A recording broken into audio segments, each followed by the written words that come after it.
우리 은혜라는 이 단어 우리가 많이 사용하죠.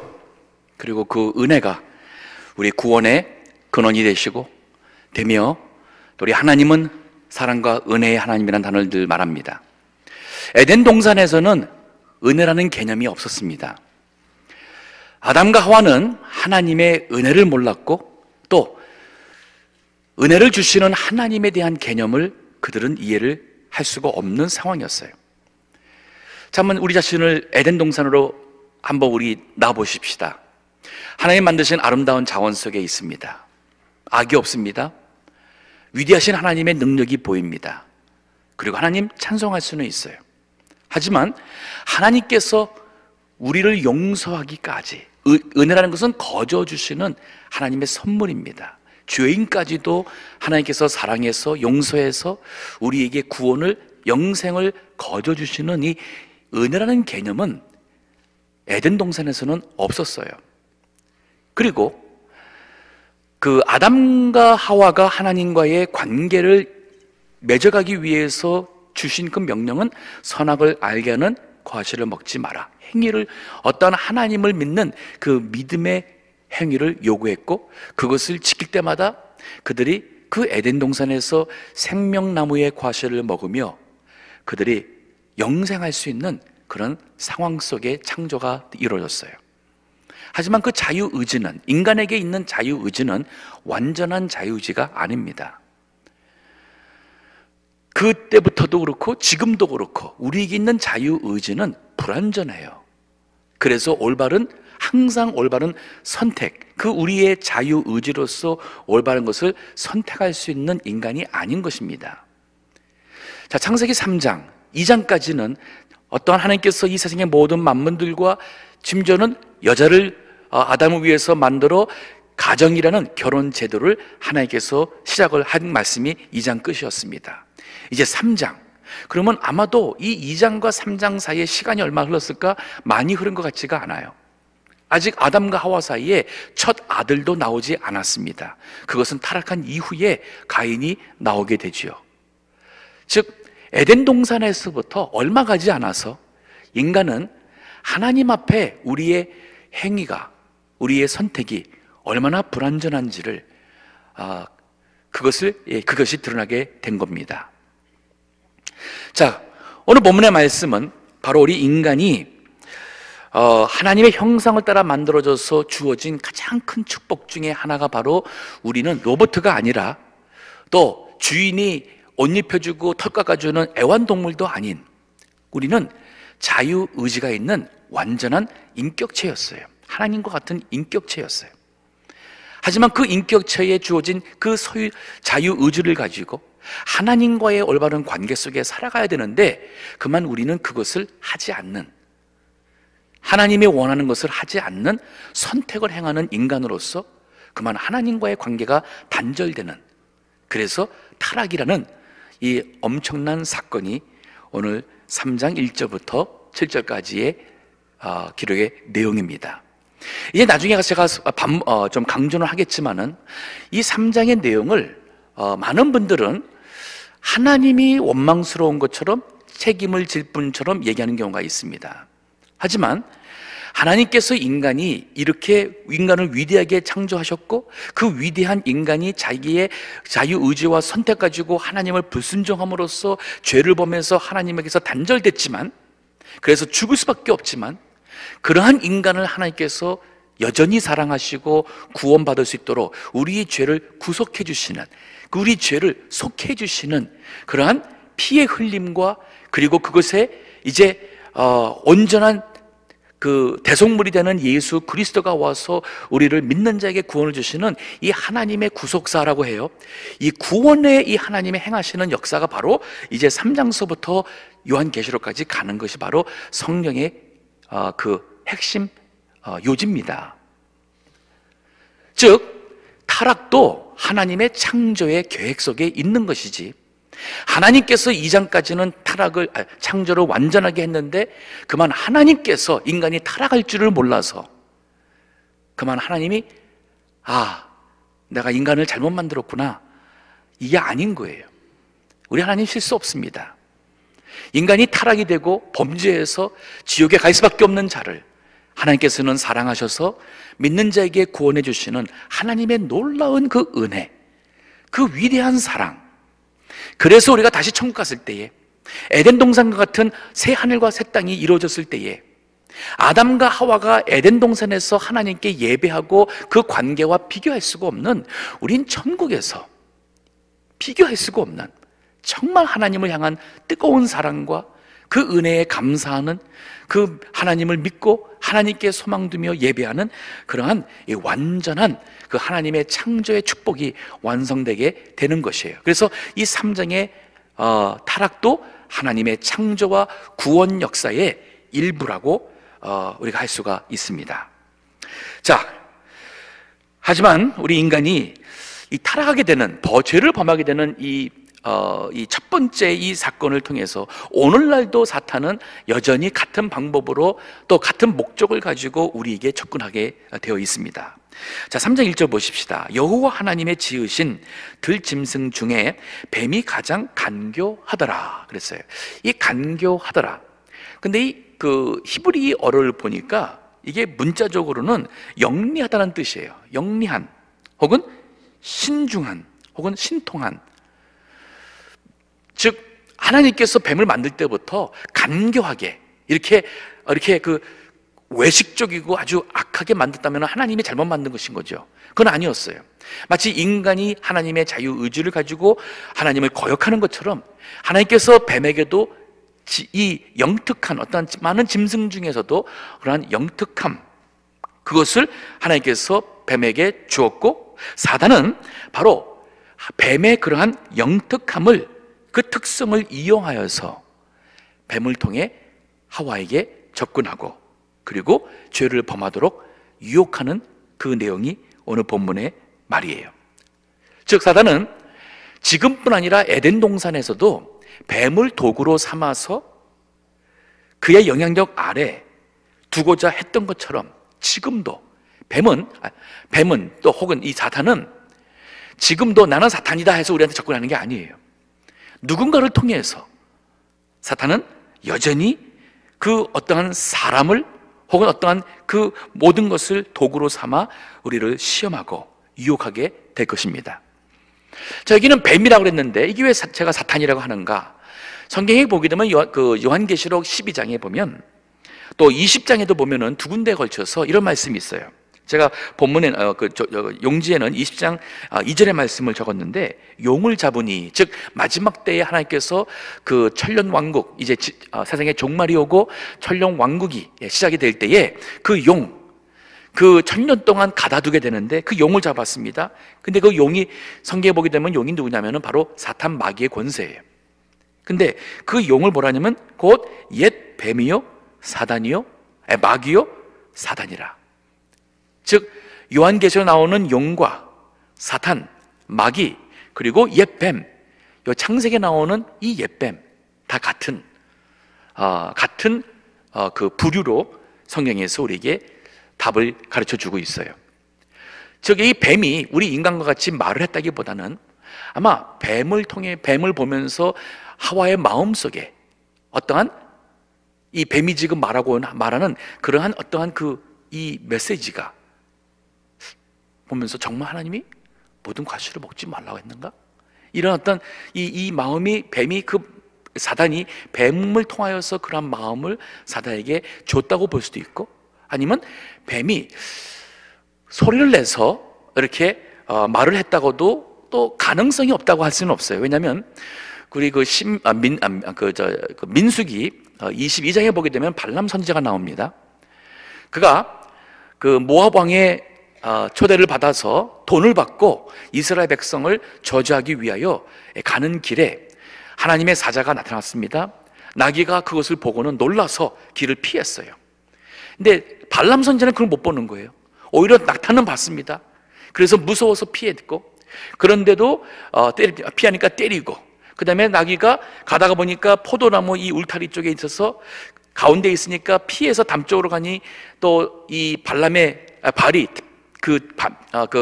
담에 아프니까 또 때리고, 그런데 좀 더 좁은 곳에 가서 피해갈 수 없을 때에 나귀가 그만 그 여호와의 사자 앞에 그 무릎 꿇습니다. 그때에 발람이 나귀를 세 번째 때려요. 그럴 때 나귀가 말을 해요. 당신이 왜 날 때립니까? 성경에 보면은 나귀가 말했다는 기억이 나와요. 하나님께서 하시려면 능치 못하시니까 나귀 통해서 할 수 있죠. 또 사탄도 아마 이러한 역사를 할 수 있지 않겠는가?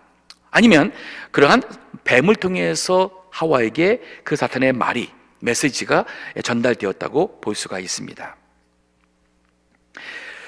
자, 그러면 이 사탄이 뱀을 통해서 하는 말씀이 뭐냐면, 뱀이 여자에게 물어가로되 하나님이 참으로 너희더러 동산 모든 나무의 실과를 먹지 말라 하시더냐. 여기에 보면은 아주 조심해야 될 두 가지가 있습니다. 하나는 참으로라는 그 말, 이 말씀 속에는 그럴 분이 아니신데 어떻게 그럴 수가 있을까 하는 이러한 부정적인 마음의 의심이랄까, 이런 어떤 불만된 마음을 이렇게 아주 자극하는 그러한 힘이 있는 말이 바로 이 참으로라는 단어였고, 그 다음에 부정 질문이었어요. 먹지 말라 하시더냐. 즉 강조가 하지 말라고 하는 그 제한, 제재, 여기에 사탄이 강조를 두면서 질문하면 던지는 거예요. 하와의 영적 상태가 어떤지 그 마음 상태를 떠보기 위하여 이 질문을 던졌어요. 우리 정신 차려야 됩니다. 사탄의 역사는 예나 지금이나 변함이 없습니다. 고린도후서 11장 13절에서 15절 보게 되면 이런 말씀이 있어요. 그 인쇄물 중간쯤 보시면 거기 적혀 있습니다. 저런 사람들은, 즉 고린도 교회에 거짓 선자들이 들어왔어요. 근데 바울이 이런 말을 합니다. 저런 사람들은 거짓 사도요, 괴휼의 역군이요. 괴휼이라는 것은 속이는 일꾼이란 얘기예요. 자기를 그리스도의 사도로 가장하는 자들이니라. 이것이 이상한 일이 아니라 사단도 자기를 광명의 천사로 가정하나니. 기도하다가 환상을 봤습니다. 환한 빛 가운데 천사가 나타나는 줄로, 빛 가운데 어떤 영적인 존재가 나타나니 이건 분명히 천사인가 보다. 사람들이 단정하기 쉬워요. 꿈속에서 흰 옷 입은 아주 영물이 나타났습니다. 천사인가 보다. 너무 쉽게 단정하지 마세요. 여기 본문의 말씀 보면 사단도 자기를 광명, 즉 빛의 천사로 가장한다 그랬어요. 그럼 어떻게 분별하느냐? 그 말씀이에요. 그 메시지가 성경 말씀과 이게 일치가 되면, 하나님께서 내가 신앙생활 잘못해가지고 정신 차리라고 하나님께서 이렇게까지 꿈이나 환상으로 나에게 말씀을 주시는가 하며 우리가 조심스럽게 그 메시지, 하나님의 말씀과 같으니까 그 말씀대로 우리가 회개하든 순종하면 큰 유익함이 있어요. 하지만 아무리 신비한 체험을 해서도 그게 성경 말씀과 맞지 않으면 그건 잘못된 것입니다. 천국에 갔다 왔다, 그리고 책을 쓰고 간증하고 다니는 분들이 많이 있었어요. 근데 성경이 안 맞아요. 그러면 그분이 천국 갔다 온 것을 우리가 대단하게 생각해서는 안 됩니다. 오히려 사탄이 교회를 미혹하기 위해서, 성도들을 미혹하기 위해서 성경책 보지 않아도 신앙생활 잘 할 수 있는 것처럼 그러한 체험을 통해서 교회를 미혹해요. 그리고 그릇된 천국에 대한 소망과 이해를 가지고 신앙생활 할 때에 우리가 진리에서 떠나서 자꾸 신비적인 체험이나 신비주의 쪽으로 흘러가는 위험성이 있을 수 있습니다. 중요한 것은 말씀에 맞아야 돼요. 계속 보니 그런 말씀이에요. 그러므로 사탄의 일꾼들도 자기를 의의 일꾼으로 가장하는 것이 또한 큰 일이 아니라. 이게 큰 일이 아니에요. 대단한 게 아니라면 이건 평상시에 보편적으로 있는 일이라는 것이에요. 뭐가요? 사탄의 일꾼들도 자기를 의의 일꾼으로. 특히나 요즘 시대에 이단이나 사이비가 정말 많이 생겼고, 또 불건전한 신앙, 또 교회들이 정말 많이 생겼어요. 우리가 정신을 바짝 차리지 않으면 믿음 생활을 헛되게 할 수 있는 그런 위험이 많은 시대가 되었습니다. 우리 예수님도 베드로가 스승을 위해서 제자로서 십자가에 죽는 것을 반대하고 붙잡힐 것을 절대로 내가 용납하지 않겠다고 했을 때에 예수님도 베드로에게 사단아 내 뒤로 물러가라 했죠. 이 말을 보면 우리 자신들도 나도 모르게 사단에 그만 이용당하는 사람이 될 수 있다는 사실을, 저를 포함해서 우리 모두가 다 그럴 가능성이 있다는 사실을 우리는 기억해야 돼요. 동시에 내 주변에 있는 사랑하는 사람들이 종종 사단의 그만 도구로 이용당해서 나에게 신앙에 도움이 되는 게 아니라 나로 하여금 믿음에 실족하게 만들든지, 나로 하여금 자꾸 불평하게 만들든지, 나로 하여금 교회에 어떤 해가 되는 그러한 일을 하게 되는 사람이 되게 할 수 있다는 사실이에요.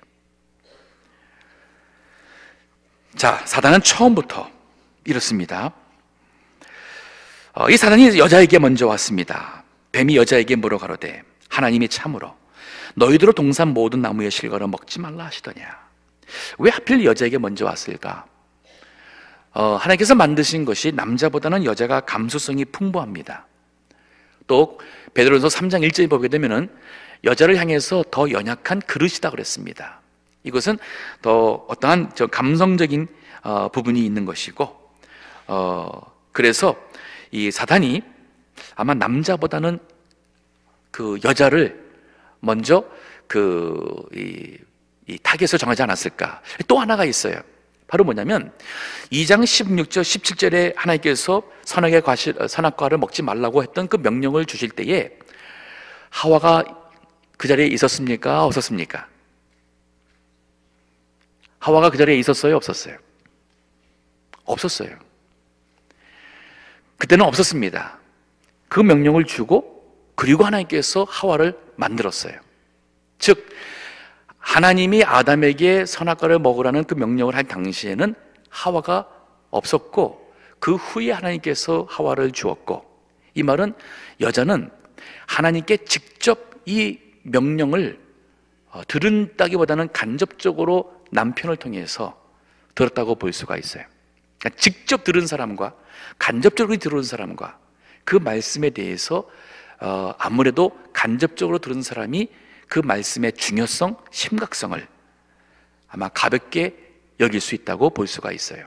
그래서 사단이 이 하와를 먼저 아담보다는 하와를 무너뜨리고자 한 것 같습니다. 자, 이 말이 우리에게 적용한다면 무슨 말이 되겠어요? 우리가 영적으로 딱 무장되어서 이 말씀을 가지고 기도를 통해서 하나님과 영적 교제하고 있다면은 사탄이 우리를 칠 수 있는 틈이 별로 보이지 않아서 우리보다는 다른 사람을 칠 거예요. 교회에 직분자요, 교회에 아주 좋은 일꾼이요, 또 아주 교회에서 인정받는 사람이에요. 근데 하나님과 영적 교제를 잘 못합니다. 바빠서랄까, 여러 가지 이유랄까.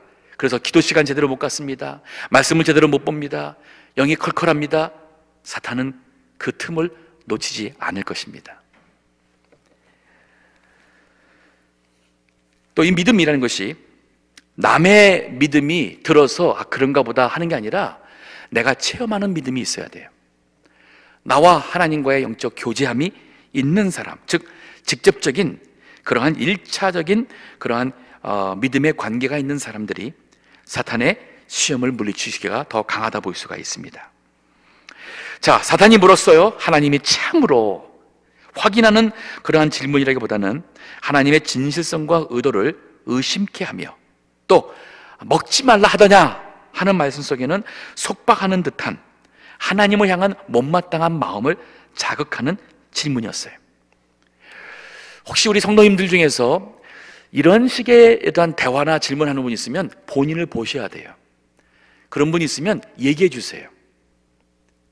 그런 분들이 있습니다. 저도 어떤 분이 저한테 그렇게 오래되지 않은 때였었어요.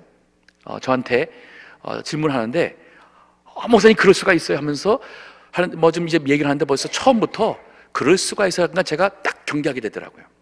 그러면서 하는 얘기가 아무개가 어떻게 이렇게 했는데 하면서 마치 그 잘못한 것을 얘기를 하는데, 제가 그 사건을 있었기 때문에 아니 그게 아니라고, 제가 이렇게 하는데도 그것을 이렇게 그랬어요 하기보다는 본인의 생각에서 아니 이렇게 했잖아요 하면서 사실이 아닌 것을 사실인 것처럼 이렇게 자꾸만 만들어가서 해서 아니라고 제가 딱 불러서 얘기했어요. 즉 살아가다 보면은 우리 인간이 완전하지 않습니다. 내가 보았고 들은 것 같지만은 다 보지 못했고 다 듣지 못했어요. 또 우리는 어느 정도 이렇게 사실적인 걸 가지고 그 사이사이를 연결해서 하나의 스토리를 만들고 아마 그랬을 것 같다 하면서 말할 때는 그런 것 같다 하는 게 나중에는 어떻게 그럴 수가 있어, 나중에는 처음에는 그런 것 같아 하면서 하다가 나중에는 어떻게 그럴 수가 있어 하면서 사실인 것처럼 말이 변하는 것을 너무 많이 봐요. 이거 다 사탄이 우리를 속이는 겁니다. 우리 정신 차려야 돼요. 자, 요 사탄의 이 말씀을 했을 때에 영적 무장이 철저히 안 된 하와의 이 대답이, 이것이 바로 첫 번째 큰 문제였어요. 2절에 보니 여자가 뱀에게 말하되 동산나무의 실과를 우리가 먹을 수 있으나, 동산나무의 실과를 우리가 먹을 수 있으나, 여기 모든이라는 게 빠졌어요. 2장에 보게 되면 하나님께서 이 동산의 모든 실과를 임의로 먹으라 했어요. 임의로 든 것 빠졌어요. 즉 하나님께서 동산에 있는 모든 것을 마음껏 먹게 했다는 이 축복의 개념이 약해졌어요. 그러면서 뭐라냐면은 우리가 먹을 수 있으나, 여기 주어가 우리예요. 그렇죠? 주어가 우리가예요. 동산은 먹을 수 있다. 목적어가 뭐예요? 과실을. 자, 그런데 원래 2장에서 보게 되면은 주어가 하나님이에요. 하나님께서 너희가 먹으라 그랬어요. 그 말은 뭐냐면 하나님께서 우리에게 먹도록 주셨다. 이게 정상인 거예요. 자, 이거 좀 더 다시 한번 설명해 볼게요. 이게 마치 뭐가 같으냐면, 우리 찬양대에 우리 봉사하신 분들이 계시는데, 내가 찬양대에서 하나님을 찬양으로 섬긴다 하는 말과 하나님께서 나로 하여금 찬양대에서 찬양으로 섬기도록 하신다, 같은 말이에요, 다른 말이에요? 같아요, 달라요? 완전 다르죠. 내가 찬양대에서 찬양으로 하나님을 섬긴다 할 때에, 내가 할 때에 이 찬양대에 들어온 것이 나의 결정이고, 내가 찬양으로 하나님을 섬긴다의 주어가 나예요. 그런데 하나님께서 나에게 찬양대에서 찬양으로 하나님을 섬기게 하십니다. 똑같은 우리가 찬양하는 거지만 찬양대에서 후자인 경우에는 이게 내 뜻으로서 하는 게 아니라 하나님께서 나에게 주신 뜻으로서, 또 찬양할 수 있는 하나님의 축복으로서 내가 그 자리에서 하나님 앞에 하나님이 원하시는 찬양을 한다는, 이거는 하나님과의 올바른 관계 속에서 나오는, 이게 건강한 신앙이에요. 근데 주어가 바뀌게 되면 내가라고 될 수 있어요. 내가. 그러면 신앙생활 할 때에 자꾸 내 자신이 드러나게 되고, 이게 나도 모르게 교만한 힘이 될 것이고, 사탄은 그 틈을 절대로 놓치지 않습니다. 하와가 이게 문제였어요. 하나님이 이 우주 만물에 있는 모든 과실을 축복으로 주셔서 내가 그거를 임의로 먹을 수 있다는, 하나님께서 나에게 이 모든 것을 먹을 수 있도록 주셨습니다 했으면 사탄이 더 이상 시험할 수가 없었어요. 근데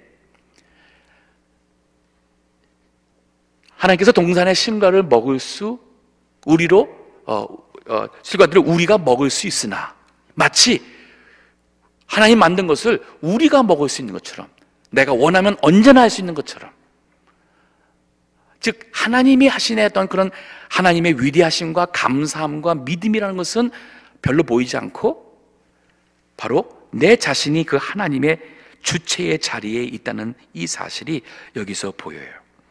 그 다음에 하나님의 말씀도 약간 변질되었고, 이 하와의 이 말씀 속에는 그만 하나님 그 자리에 자신이 있음이 큰 실수였습니다. 그러니까 그 다음 절에 사탄이 말씀 보세요. 아직은 아니네. 그 다음 절도 3절 보면 동산 중앙에 있는 나무의 실과는 하나님의 말씀에 너희는 먹지도 말고 만지지도 말라 너희가 죽을까 하노라. 이 말씀은 이 하와가 이 말씀 속에 하나님께서 그 아담과 하와를 이렇게 자꾸 제재하시고 속박하는 하나님을 향한 어떤 못마땅한 그러한 모습이 여기 말씀 속에 담겨 있어요. 그리고 먹지도 말라 만지도 말라는 것은 자기 생각이 하나님의 말씀에 더해진 거예요.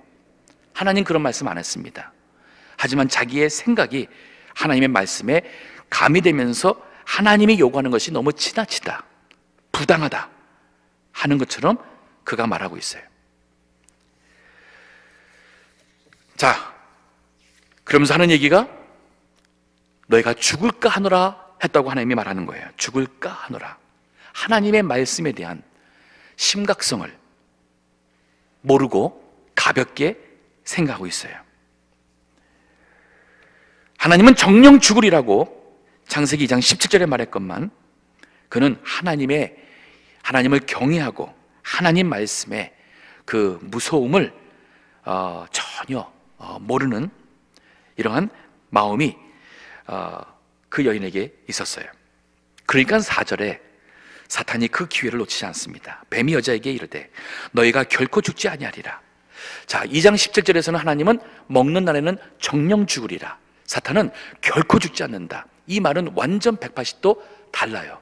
그러면 하나님이든 사탄이든 둘 중 하나가 거짓말하는 거예요. 그러면 우리가 하나님 말씀을 믿겠죠. 그리고 사탄 보고 너 거짓말하지 마라. 하나님이 준다 그랬어. 하는 게 정상이에요. 근데 인간이 그렇지가 않아요. 타락하기 이전에 이 에덴 동산에서의 이 하와도 자유의지를 가지고 완벽한 분별할 수 있는 능력이 없었습니다. 지금은 오죽이나 더 하겠어요. 지금은 우리 마음이 변질되어서 타락했습니다. 우리 마음에 욕심이 있습니다. 교만이 있습니다. 우리 마음속에 얼마나 많은 죄악성이 있습니까? 더더욱이나 우리는 분별하기 어려운 지금 우리에 살고 있어요. 근데 사탄은 이렇게 정말 거짓말합니다.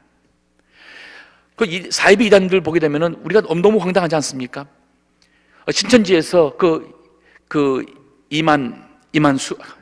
이만희 그 교주를 하나님으로 믿잖아요. 우리 그 말 볼 때는 저 사람들 정신 있는 사람들인가? 어떻게 그렇게 할 수 있을까? 처음부터 그렇게 되는 게 아니에요. 거기에 빠져들어가게 되면 나중엔 정말 그를 신과 같이 섬기게 되는 것이, 이게 사탄에게 속으면 우리 인간이 그렇게 어리석어요. 그렇게 어리석은 것이 우리 인간입니다. 사단은 거짓의 아들이라고 했습니다. 거짓의 아비라고 했습니다. 요한복음 8장 44절. 그러면서 사탄이 자기가 하는 거짓말을 믿도록 하기 위하여서 이유를 설명해줘요. 5절에 보니 너희가 그것을 먹는 날에는 너희 눈이 밝아 하나님과 같이 되어 선악을 알 줄을 하나님이 아심이니라. 즉 하나님이 그것이 싫어서 먹지 못하게 하는 거다. 근데 사람들은 그런 거짓말의 이유를 너무 순진하게 또 믿어요. 지금도 그래요. 지금도 그래요. 그래서 제가 새벽 예배 때 얘기를 했습니다. 어떤 얘기를 들으면 우리가 항상 검증하고 그 말을 믿으세요. 그 사람 말 아무리 나하고 친한 사람이고 아무리 해도 그거 다 사실이 아닐 수 있어요. 그 사람이 의도적으로 거짓말하는 게 아니라 오해해서도 잘못된 사실을 전달할 수가 있다는 거예요. 그렇기 때문에 항상 확인해야 돼요. 확인은 본인한테 하셔야 돼요. 확인되지 않은 얘기를 다른 사람한테 말하는 것은 우리도 같은 간접적으로 잘못이 있습니다. 확인하셔야 돼요. 자, 하나님께서 이 선악과를 먹게 되면 선악을 아는 인간이 될 것을 알기 때문에 그래서 너희들 먹지 못하게 한 거야. 하나님이 너희들에게 속이고 있는 거야. 감추고 있는 거야. 이런 마음을 주었어요. 자, 이 말이 얼만큼 사실인가? 100% 거짓말 아니에요. 즉 선악과를 먹고 나서는 정말 선과 악을 알게 되었어요. 먹기 전에는 악을 몰랐어요. 그래서 그거 갖다가 순진 시대였습니다. 에덴 동산에서는 이 순진한 시대였어요. The innocence, 그 순진했던, 악을 모르던 사람들이었어요. 근데 선악과를 먹고 나서는 하나님을 거역하고 하나님의 그 말씀을 불순종하면서 이미 우리가 이제는 하나님 앞에 범죄가 그게 바로 하나님을 불순종한 것이 바로 악이었어요. 죄였어요. 그렇기 때문에 우리가 죄의 눈이 떠진 거예요. 그러면은 하나님께서는 선과 악을 아시지만 악을 심판하시는 빛의 하나님이셔요. 하지만 인간은 선과 악을 알지만 그 악을 짓지 않을 완전한 자유를 할 수 없는 것이 바로 인간입니다. 그게 바로 하나님과 인간의 차이였어요.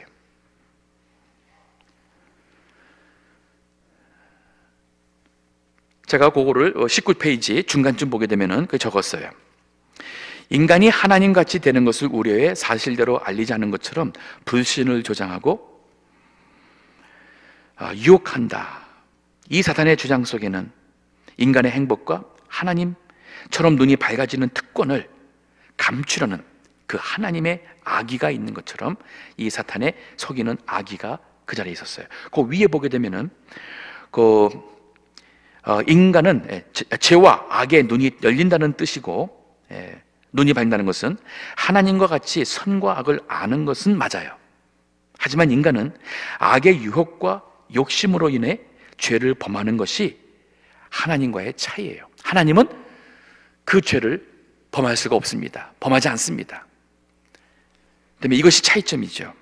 그래서 하나님께서는 인간을 보호하기 위하여서 말씀을 주었지만 인간은 그 뜻을 거부했습니다.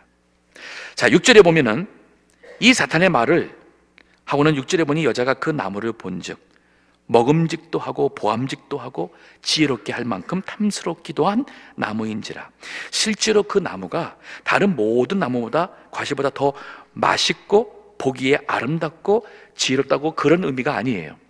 이미 사단의 이 하와의 마음속에 이 선악과를 먹고 싶은 마음, 그 욕망이 들어오니까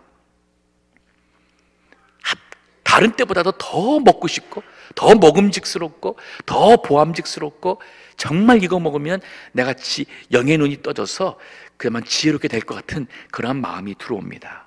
즉 우리 마음에 욕심이 있으면 치우칠 수밖에 없는 것이 우리 인간의 불완전한 것이 여기서 보이고 있습니다. 그리고는 이 여인이 뭐 했어요? 여자가 그 과실을 따먹고 자기와 함께한 남편에게도 주님에 그도 먹은지라. 여자가 그 자리에서 그 과실을 따먹었어요. 자, 여기서 우리가 하나 배울 교훈이 있습니다.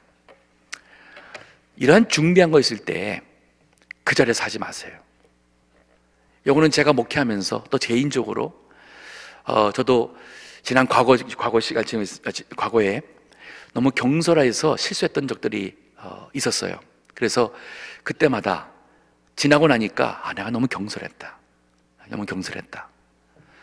그래서 그때마다 자꾸 저를 이렇게 제자에게 말을 해서 지금도 이렇게 중대한 결정을 낸다든지 아니면은 의견이 모아지지 않고 이렇게 저와 같은 생각을 가령 우리 당회에서 우리 다른 장로님들이 저와 같은 생각하지 않는다든지 할 때는 그 자리에서 결정하지 않고 기도할 시간을 갖고 더 생각하는 시간을 갖도록 하는 것이 제가 지금 제 자신에게 하는 교훈이에요. 우리 성도님들 다 그렇게 하는 거 중요합니다. 이렇게 중대한 일을 그만 하와가 사단의 말만 믿고 따 먹은 것이 얼마나 경솔하고 돌이킬 수 없는 실수가 되었습니다. 항상 우리가 충분히 기도하고 생각하고 그러면서 하나님 앞에 실수하지 않도록 죄를 범하지 않도록 해야 돼요. 그리고 이 유혹과 욕망이 들어오는 세 가지 통로가 있었어요. 육체의 정욕입니다. 먹음직했어요. 보암직했습니다. 안목의 정욕입니다. 그리고 지혜롭게 할 만큼 하는 과일, 즉 이생의 자랑, 나에게 어떠한 자랑과 지혜를 줄 수 있는 것 같은 그러한 유혹이 들어왔어요. 그러니까 지금도 이 세 가지가 우리로 하여금, 우리의 마음속에 사탄이 우리로 하여금 범죄케 하는 이 세 가지는 지금도 변함이 없어요. 그래서 기도할 때마다 자기 자신을 돌아보세요. 내가 육신이 원하는, 이건 먹는 것이 될 수도 있고, 성적인 유혹도 될 수 있고, 육신이 게으러지고 싶은 것도 될 수 있고, 내가 육신의 향락, 즐거움을, 이 모든 것이 다 육신의 정욕이에요. 안목의 정욕이 뭡니까? 내가 봄으로서 갖고 싶은 것입니다. 봄으로서 시기와 질투가 나와요. 어떤 보이는 것에서부터 만족을 느끼고 어떠한 그것을, 나의 어떤 존재감을 드러내는 이 모든 것이 바로 안목의 정욕으로 나오는 죄예요. 이생의 자랑은 내가 더 많이 배웠고, 다른 사람보다 더 똑똑하고, 그런 것에서 어떤 이성적인 면으로 인해서 다른 사람에 비해 높아지고 인정받고 싶어하는 이 모든 것, 명예심, 이게 바로 이생의 자랑이라 할 수 있어요. 그러니까 예나 지금이나 사탄이 쓰는 수법은 별반 다르지도 않아요. 근데 우리는 계속 넘어져요. 계속 우리는 그 시험에 빠지고 그 죄를 범해요. 이제는 우리가 알았으니까 이겨야죠. 과거보다는 그래도 덜 이제는 시험에 빠져야겠습니다. 그리고 이 여인이 먹고는 자기와 함께한 남편에게 주매 그도 먹었다 그랬어요. 즉 남편 아담이 그 자리에 같이 있었어요. 어떤 분은 먹은 것은 하와가 먹었는데 왜 남편 아담이 성경에 보게 되면 범죄했다고 말하느냐, 그 자리에 있었어요. 근데 아담의 잘못은 뭐냐면 하와의 대답을 들으며 사탄의 대화를 들으며 자신이 거기에서 하나님의 말씀으로 바르게 이 범죄를 막을 수 있었을 텐데 그걸 하지 않았습니다. 노력하지 않았어요. 그리고 여인이 주었을 때에 그가 그것을 먹었어요.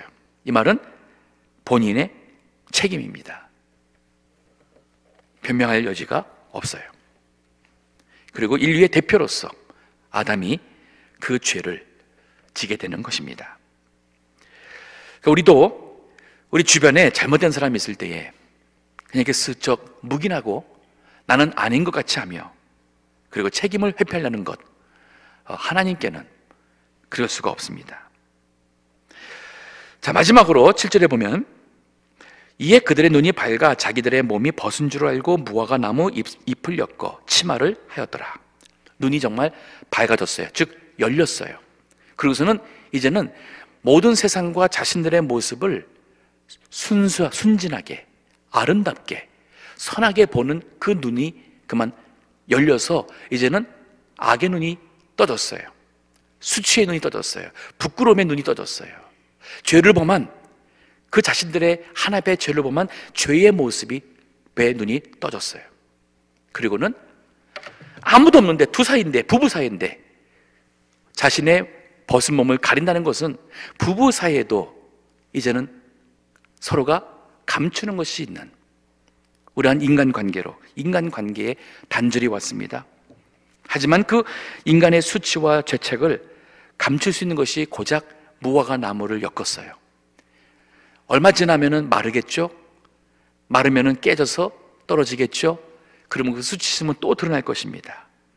우리 인간은 자기의 수치와 죄를 감추기 위해서 무화과 나무 잎을 엮어서 감추려 하는 것처럼 우리가 거짓말도 하고 오리발도 내밀고 하겠지만은 우리의 모든 수치와 죄를 우리는 온전히 감출 수가 없다는 현실을 여기에서 보여줍니다. 오직 그리스도께서, 하나님께서만이 할 수 있는 우리의 죄 용서, 그것이 필요한 인간이 되었어요. 오늘 말씀을 우리가 생각하면서 이 시대에도 사탄이 여러 방법으로 우리를 시험하고 유혹한다는 사실을 우리가 깨달아야겠습니다. 정신을 바짝 차리고 기도와 말씀으로 하나님과의 관계 속에서 이기는 그러한 사랑 성도가 다 되어야겠습니다. 기도하겠습니다.